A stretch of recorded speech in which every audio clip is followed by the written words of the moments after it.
The moment Rachel's younger sister looked straight at me, smiled as if she had been waiting years to meet me, and cheerfully announced, "So you're my future brother-in-law." The room fell completely silent. Glasses stopped clinking. Conversations faded into awkward whispers. My boss nearly dropped the birthday cake she was carrying, and I stood frozen in the middle of a beautiful backyard in Charleston, South Carolina, wondering how a simple invitation to a birthday party had suddenly turned into the most unforgettable evening of my life. Before we continue, if you believe kindness, hope, forgiveness, compassion, and second chances can truly change someone's life, please take a moment to like this video, share it with someone you care about, leave a comment, and subscribe to the channel. Your support helps us continue sharing heartfelt stories that remind us all that goodness still exists in this world. My name is Nathan, and until that evening, I believed my life was meant to stay ordinary. I was 29, living in a small apartment outside Charleston, working long hours as a financial analyst for a growing construction company. I had spent years trying to stay invisible. Growing up in Ohio, my father taught me that hard work mattered more than recognition. After losing both of my parents within 3 years, I buried myself in work because it was easier than facing the silence waiting for me every evening. Rachel, my boss, was nothing like the executives I had imagined before joining the company.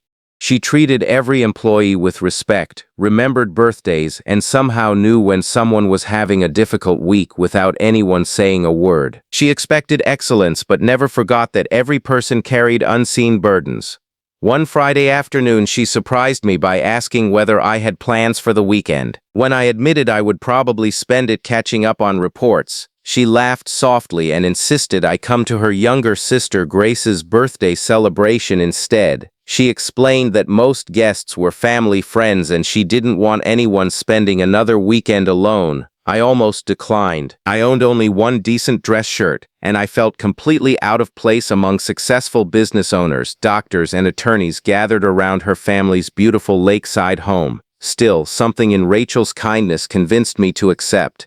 The evening felt warm and welcoming from the moment I arrived. Children played safely across the lawn while grandparents shared stories beneath old oak trees draped in Spanish moss. It was the kind of family gathering I hadn't experienced since losing my own parents. Then Grace walked over.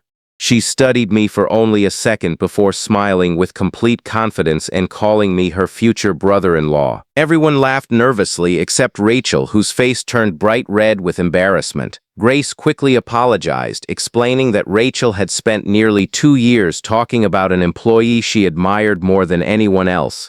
She never mentioned my name, but she constantly described someone honest, dependable, humble, and compassionate. Grace admitted she had simply assumed Rachel must secretly be dating the man she respected so deeply. My heart raced. Rachel quietly confessed that after years of managing hundreds of employees, very few people had reminded her that character still mattered more than ambition. She had never intended anyone to misunderstand her admiration, but hearing her sister's assumption made her realize she had been hiding feelings she never expected to develop. I didn't know what to say.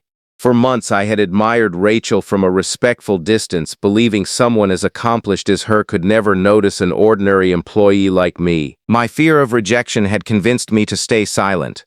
That evening changed everything.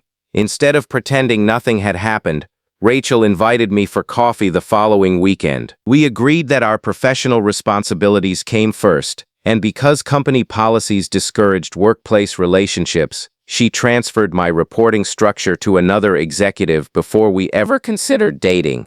Our relationship grew slowly, built not on grand romantic gestures but on quiet acts of trust. We volunteered together at a neighborhood food pantry every month. We helped Grace organize community fundraisers for military families. We spent holidays inviting neighbors who had nowhere else to go. For the first time since losing my parents, I no longer dreaded walking into an empty apartment. Life felt full again, not because every problem disappeared, but because I finally had people beside me while facing them. A year later, surrounded by the same family who had unknowingly changed my future, I asked Rachel to marry me beneath those same oak trees. Before she even answered, Grace laughed through happy tears and reminded everyone that she had predicted the ending on the very first day. Sometimes the people closest to us notice what our fears refuse to let us see. I spent years believing I wasn't worthy of love because I measured myself by my losses instead of my values. Rachel reminded me that kindness, integrity, and quiet faithfulness often speak louder than confidence ever could. Before this story comes to an end, I'd love to hear from you. Please leave a comment and tell us about a moment when someone believed in you before you believed in yourself. Your story could encourage someone reading the comments today. Rachel and I eventually built a home filled with laughter, gratitude, and open doors for anyone who needed encouragement. Whenever Grace visited, she never missed the chance to introduce me with a smile as her favorite brother-in-law, reminding us that one unexpected sentence at a birthday party became the beginning of an entirely new life. If this story touched your heart and reminded you that hope often arrives in the most unexpected ways, please like the video, subscribe to the channel, and share it with someone who could use a little encouragement today. You never know which small act of kindness, or which unexpected introduction, might become the turning point that changes someone's life forever.